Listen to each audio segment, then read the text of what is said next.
Olá, meus irmãos e amigos, que a paz do nosso Senhor e Salvador Jesus seja com todos. Hoje nós vamos meditar mais uma vez, na nossa série sobre a vida cristã. Então, eu me tornei cristão, o que eu tenho que fazer? Nós já vimos batismo, louvor, já vimos oração, adoração, já vimos jejum. Opa, hoje nós vamos ver jejum, né? Vamos ver ceia também, vamos ver outras coisas aí. É, Biblicamente, a minha intenção não é confrontar ou afrontar qualquer doutrina das suas igrejas, é simplesmente trazer aqui um subsídio bíblico a mais, talvez, né, para alguém, para a sua caminhada cristã, e para os pastores, para os líderes também, né, para que possam também instruir.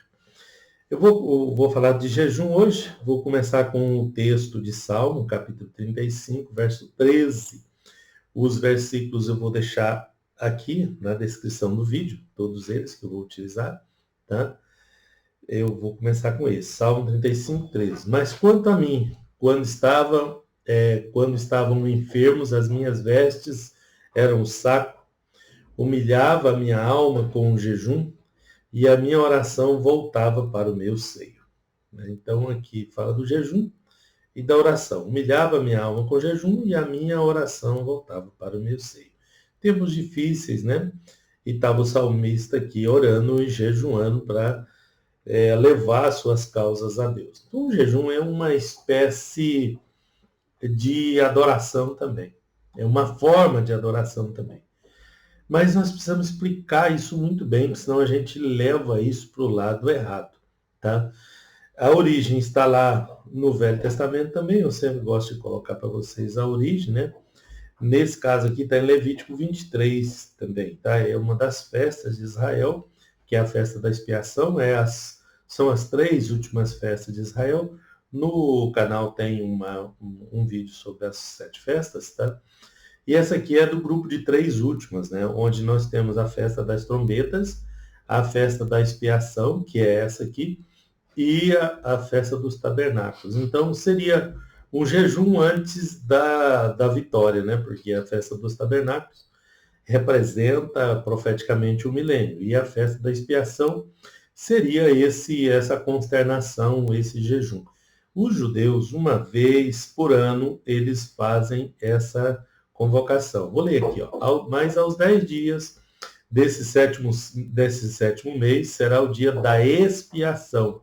Tereis santa convocação, afligireis as vossas almas e oferecereis oferta queimada ao Senhor. Então, em todas as adorações, vocês lembram que tem que ter algo para oferecer para Deus. Aqui, a adoração aqui foi feita com uma aflição de alma, mais ofertas. Então, as adorações, elas sempre trabalham em conjunto, né? Em mais de uma, né? E essa aqui, o jejum, aqui chamado de afligireis as vossas almas. Esse é o espírito da coisa, do jejum. Vocês têm que entender, nós temos que entender para que é o jejum, qual é a sua função, qual é a sua necessidade, o porquê da sua existência. Tá? Lá no AT, isso era obrigatório, viu? Era compulsivo. Aí no Levítico 23, nos versículos seguintes, vocês vão ver que não é uma escolha da pessoa. Quem não entrasse nessa convocação tinha que ser morto, tá? Então era obrigatório. Então, uma coisa é o crente escolher por conta própria a sua adoração, né? Ele decidir fazer. Outra coisa muito diferente é que decidam por ele, tá? Então, tem lá o seu valor, aquelas convocações coletivas, né, para jejum coletivo e tudo. Mas o valor maior é quando a própria nasce dentro do próprio coração da pessoa aquela vontade de fazer. Lembra que o obrigatório não funcionou, né? Não funcionou para nós, para Deus funcionou. Ele colocou lá, falou, vai ser obrigatório. E aí não cumpriam. Até hoje tem gente tentando cumprir o sábado, mas não cumpre ele inteiro, porque se não cumprisse tinha que morrer, tinha que apedrejar, e quem cumpria tinha que apedrejar os que não cumpriam. Então, assim, não dá para adorar a Deus pela metade, né? Então, as regras mudaram, tá? E sobre esse também eu falo no outro vídeo, tá? Porque o assunto é extenso. Então, como o obrigatório não funcionou, e Deus sabia que não ia funcionar, ele estabeleceu, foi para nós entendermos, né, para nós chegarmos a essa conclusão. Então, o que nós podemos ver é que lá no Velho Testamento, uma vez por ano, se reunia e fazia essa santa convocação, chamada de santa, porque era uma forma de adoração. E eu vou mostrar para vocês o porquê que isso era adoração. Já no Novo Testamento não tem nenhuma ordem para jejuar, tá? Mas os próprios textos já partem do princípio que a gente os faria, né? Eu vejo muito crente me perguntar, mas é obrigado, tem uma ordem para isso, tem uma ordem para contribuir, tem uma ordem para jejuar? Não tem, mas veja esse versículo aqui de Mateus 6,16. E quando jejuardes, não está perguntando se, tudo, está falando que a pessoa vai jejuar, está imaginando que a pessoa é crente que vai jejuar. E quando jejuardes, não vos mostreis contristados, como os hipócritas, porque desfiguram o seu rosto para os homens pareçam que jejuam. Em verdade vos digo que já receberam o seu galardão. Ele está dizendo que não é para fazer isso aqui, que já é uma das regras, né? Para aparecer, para mostrar piedade, porque uma das coisas que causa mais comoção nas pessoas é a gente demonstrar piedade. Então, a gente tem que tomar cuidado para não utilizar isso aqui erroneamente, porque pode ser um tiro no pé, né? Nesse caso aqui, olha, você vai jejuar, não fica mostrando que, né? Comporta normalmente, lava o rosto, né? Fica parecendo normal aí que Deus é que vai te ver lá e vai receber e vai te dar o galardão, tá? E está falando de galardão aqui, então, pois é, então o jejum, ele é passível de receber uma premiação de Deus também, tá? Então, o que é jejum, na verdade, né? Porque eu estou falando aqui para muitos novos convertidos que se converteram e não sabem o que fazer. Muitas igrejas esperam que as pessoas façam sem os ensinar primeiro e coisas desse tipo, né? Infelizmente acontece. Mas o que é jejum? O jejum bíblico é uma abstinência intencional de alimentos, visando propósitos espirituais. Lembra lá no Levítico? Afligireis as vossas almas. É uma maneira de quebrantar a carne, né? de subjugar a carne. Então, é uma forma intencional, a pessoa com a intenção, né? Não vale a pessoa estar sem as coisas para comer lá e fala, não, estou fazendo um jejum. Ele faz um jejum quando ele tem e se abstém intencionalmente, né? Mas isso tem que ter um propósito espiritual. Então, tem algumas regras. Por exemplo, o jejum não é, como muitos pensam, uma espécie de moeda de troca. Você não pode jejuar para trocar com Deus. Ah, vou jejuar 7 dias para Deus me dar um carro. Vou jejuar para isso, vou jejuar para aquilo. A gente não jejua para trocar.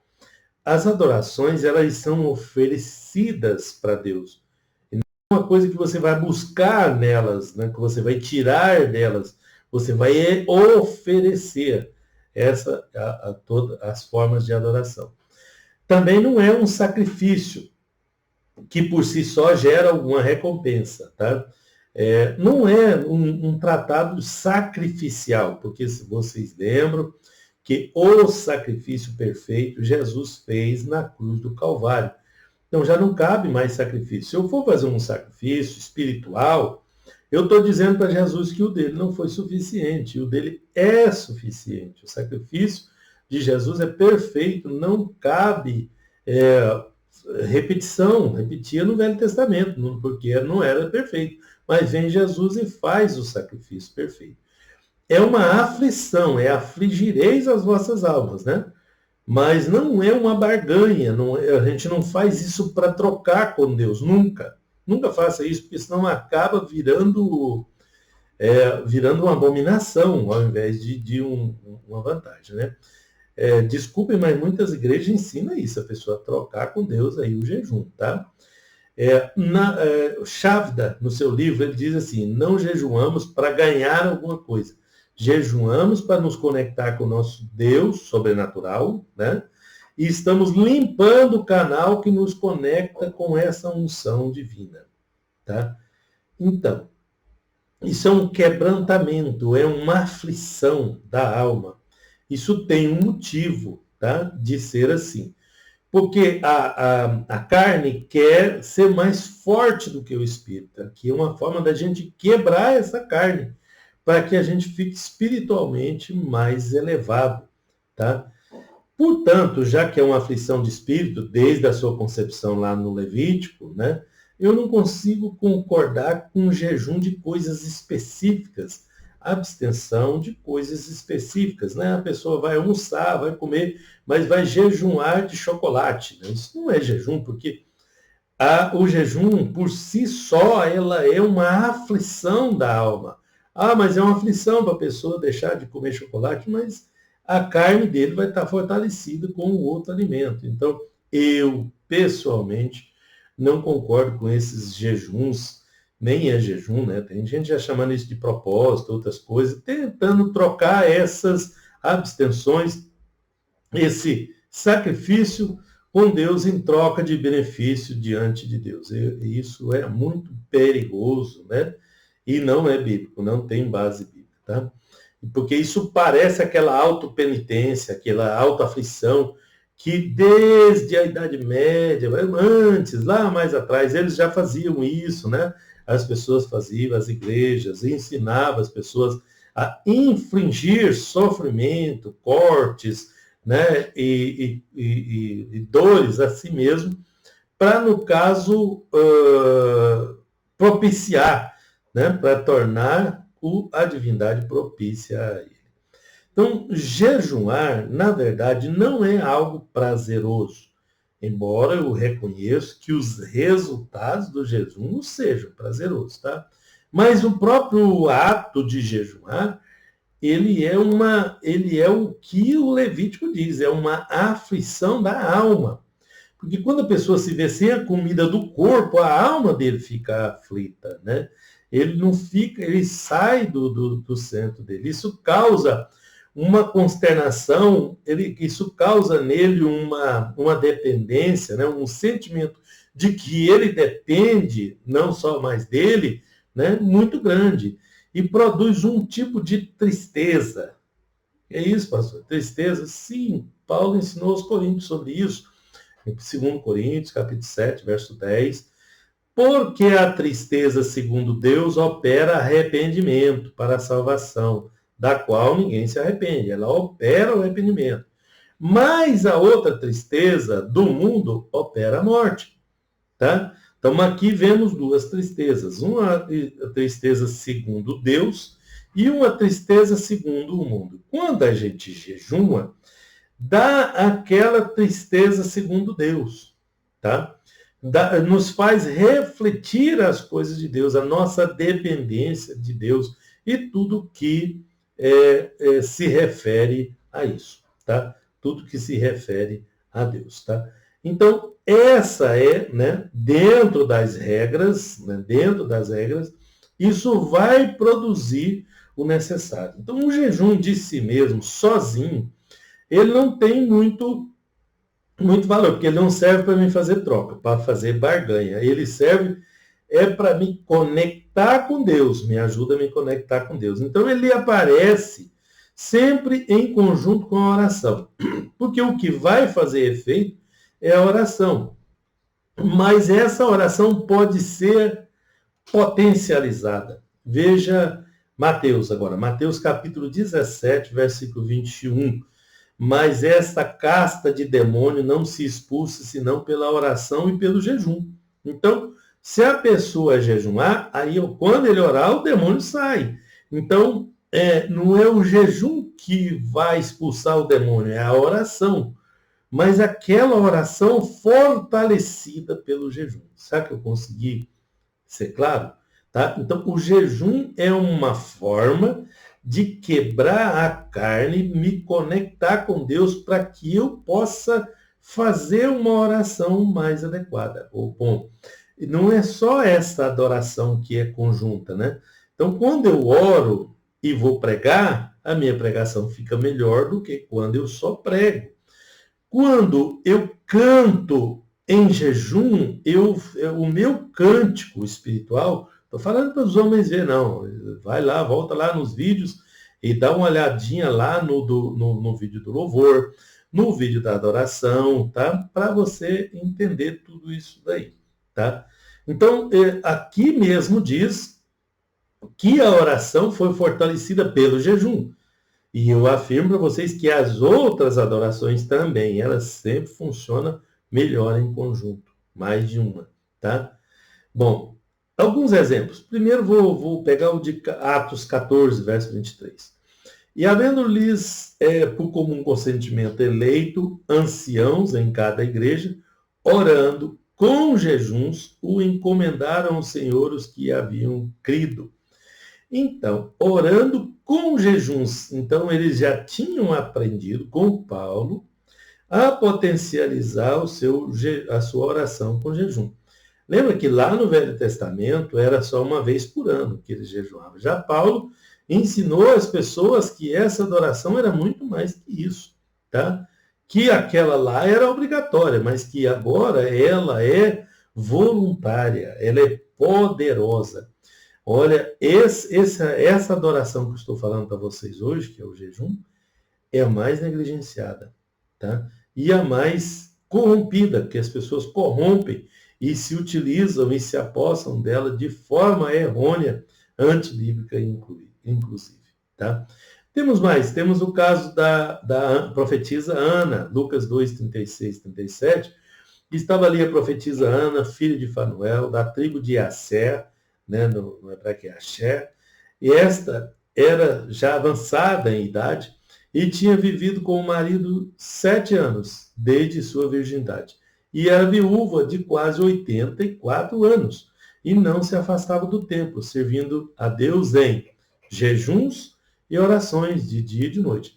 Veja, aqui está uma Ana no meio de uma situação, porque aqui nem é do tempo de Jesus, porque isso aqui foi logo no início, né? Lucas 2, tá? Esperando o Salvador, esperando o Messias, estava essa Ana lá, orando pela vinda do Messias, e nem estava mais na velha aliança, porque ali já estava numa outra situação. Jesus já estava vivo, inclusive foi nos dias que ele foi apresentado e tal, aquela coisa. Mas o que me chama a atenção é ela jejuando aí, ó. Ela tinha quase 84 anos e orava e jejuava o tempo todo ali no templo, servindo ao Senhor. Ela descobriu no jejum uma forma de potencializar o seu método de adoração. Seja ele qual for. Né? Eu vou entregar o meu dízimo, então eu vou jejuar naquele dia para mim adorar a Deus com o meu dízimo. É uma forma de adoração também. Volta lá na adoração e dá uma olhada no vídeo lá. Tá bom? No livro de Joel, no AT, no capítulo 1, verso 14, ele fala da convocação. Santificai um jejum, convocai uma assembleia solene, congregai os anciãos e todos os moradores dessa terra na casa do Senhor, vosso Deus, e clamai ao Senhor. Veja que ele convocou um jejum, mas para fazer o clamor. Então eu queria mostrar para vocês que desde o Antigo Testamento, que a oração, o jejum é usado para potencializar a oração, para resolver, para aumentar a sua eficácia, porque aí eu vou falar com Deus mais intimamente, eu vou estar ligado com Deus, né, de uma forma mais adequada, tá? Então, uma coisa aconteceu também, no profeta Isaías, né, estava ali o povo orando, capítulo 58, verso 3, vou ler o 3 e o 4, tá? No verso 3 ele diz, por que jejuamos nós e tu não atentas para isso? Por que afligimos as nossas almas e tu não o sabes? Eis que no dia que jejuais, achais o vosso próprio contentamento e requerereis todo o vosso trabalho. Aqui está um grupo de pessoas, de israelitas, orando e jejuando, né? E eles dizem, poxa, mas nós jejuamos, nós afligimos a nossa alma, fizemos o que era para fazer lá, e o Senhor não está nos ouvindo? Aí Deus responde para eles. Eis, o verso 4, eis que para contendas e debates jejuais, e para ferirdes com punho iníquo. Então, na verdade, eles estavam jejuando com um objetivo mau, com um objetivo antibíblico. Então, eu sempre ensino para vocês, não faça diferente do que está na palavra de Deus. Tem o objetivo certo. O jejum, você oferece diante de Deus, ali você se oferece, se derrama diante de Deus com a sua aflição para orar e fazer o seu pedido, a sua súplica e a sua adoração na oração, tá? Verso 5, ele fala, seria esse jejum de contenda, de punho, né? Esse jejum que eu escolheria, né? Que o homem um dia aflige a sua alma, que incline a sua cabeça como junco e estenda debaixo de si sacos de cinza. Chamarias tu isso de jejum? Dia aprazível do Senhor, esse jejum com essa motivação? Bom, no verso 6 ele pergunta, porventura, não é esse o jejum que escolhi, né? Ele fala. No verso 8, aí ele já fala o que ele quer, né? No 7, aliás, né? Porventura não é também que repartas o teu pão com o faminto, que recolhas em casa os pobres abandonados, que quando vires o nu cubras e não te escondas na tua carne, né? Fazendo isso, então, verso 8, romperá a tua luz como a alva, a tua cura apressadamente brotará, a tua justiça irá diante de ti. Então, o jejum por si mesmo vai trazer, eu não vou comprar Deus com jejum, Deus não vai ficar com dó de mim porque eu jejuei. Ponha isso na sua cabeça. Você está afligindo é a você mesmo, não é Deus, não. Tá? Deus conhece o nosso coração, conhece a maldade do nosso coração, do ser humano, tá? Eu digo do ser humano de um modo geral. Então, eu tenho que ter uma boa motivação, eu tenho que seguir as regras para que eu possa alcançar diante de Deus. E eu vou terminar contando uma historinha para vocês. Gosto de contar historinhas, né? A história está no livro de Atos, no Novo Testamento, capítulo 10, versos 30, 31 e 32. Era a história do centurião Cornélio. Era um soldado romano, né? E era um oficial do exército romano. E ele conta a história, né? Ele narrando aqui, o verso 30. Há 4 dias estava eu em jejum até a esta hora, orando em minha casa, a hora 9. Para vocês entenderem, vamos ver como é que faz o jejum nos judeus, tá? O dia lá não é contado como os nossos dias aqui. Os judeus contam os dias no modo de Gênesis capítulo 1, tá? É tarde e manhã, não é manhã e tarde. O dia começa tarde, no final da tarde, o dia número, por exemplo, tá? Mas é a noite que começa, na verdade. Então, a noite começa às 6 horas da tarde, e essa noite é a do dia seguinte, não é a desse dia que está terminando. O dia termina às 6 horas da tarde, sempre, tá? Então, é tarde e manhã. À tarde começa a noite e amanhã começa o dia, tá? E essa noite anterior vai naquele dia. Então, o jejum, um judeu começa nas 6 horas da tarde do dia anterior, como começa o Shabat, como começa toda a parte espiritual é contada daí. Né? A pessoa não começa meia-noite, como aqui o dia começa meia-noite. A pessoa fala, não, eu vou comer bastante, 10 horas, 11 horas da noite, que amanhã eu vou jejuar. Não, o judeu ele começa às 6 horas da tarde, porque o dia inicia às 6 horas da tarde. E ele vai até a hora 9, tá? Na verdade, ele estava jejuando, provavelmente ele ia jejuar até às 6 horas da tarde, mas a hora 9 é às 3 horas, porque o dia começa às 6 também.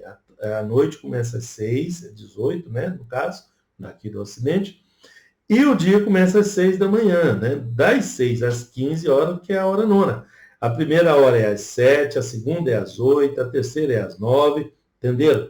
Então, esse homem, esse Cornélio, ele estava há 4 dias que ele estava jejuando e orando. Então, nesse dia, ele estava na hora 9, que nas minhas experiências é a hora que melhor funciona o jejum, né? Se você começar corretamente, aqui é onde costuma dar o melhor resultado. Você não precisa jejuar muitos dias, né? Eu já fiz isso também, não aconselho. Você consegue um resultado melhor fazendo da forma correta, né? Faz um de cada vez. Ele estava 4 dias jejuando, mas era assim, né? Jejuava, interrompia, né? Não era um constante, né? Era o jejum das 6 horas da tarde até o horário proposto, né? E não sei se a hora nona era a proposta dele terminar, mas normalmente é. Para o judeu é das 6 da tarde de um dia até as 3 horas da tarde do outro dia, né? E ali ele se alimenta e tal, e se ele vai jejuar de novo, aí 6 horas ele começa a sua abstenção e vai até às 15 horas do dia. Isso é saudável, né? E é factível e traz bons resultados se fizer corretamente. Então ele estava ali, né? E eis que, né, ele contando, né, eu estava jejuando, a hora nona, né? E eis que diante de mim se apresentou um homem com veste resplandecente e disse, ele não quis nem falar que era o anjo, né? Ele falou um homem com veste resplandecente. E eu disse para ele, Cornélio, a tua oração foi ouvida. Aqui está o que eu falei para vocês. Ele estava jejuando e orando em minha casa, em jejum, né, até essa hora, na hora nona. Então ele estava jejuando e orando. Aí o que o anjo falou? A sua oração foi ouvida. Não foi o jejum que foi ouvido, foi a oração. O jejum foi usado para turbinar, para potencializar essa oração, tá? Ele não é, nem não foi, não é e não pode ser usado para trocar com Deus. Ah, Deus, eu vou oferecer aqui um sacrifício Jesus já ofereceu. Não é assim que se faz, tá?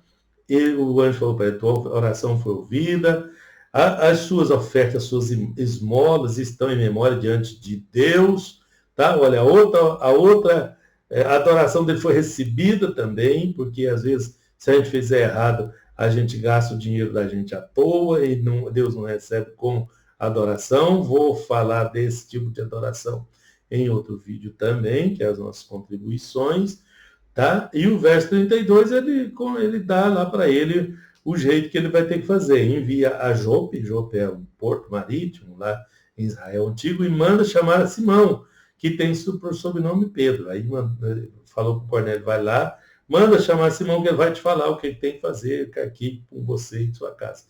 Então, aqui está um caso de sucesso, tá? De jejum e oração, do negócio bem feito, organizado, dentro das regras que deu certo, tá? Então, tomando esses cuidados, eu consigo adorar a Deus, eu consigo me aproximar mais de Deus. Tudo que eu quero é te ajudar aqui a se aproximar mais e melhor de Deus, aprender a vencer, aprender a ganhar suas próprias batalhas, tá bom? Que Deus te abençoe em nome de Jesus.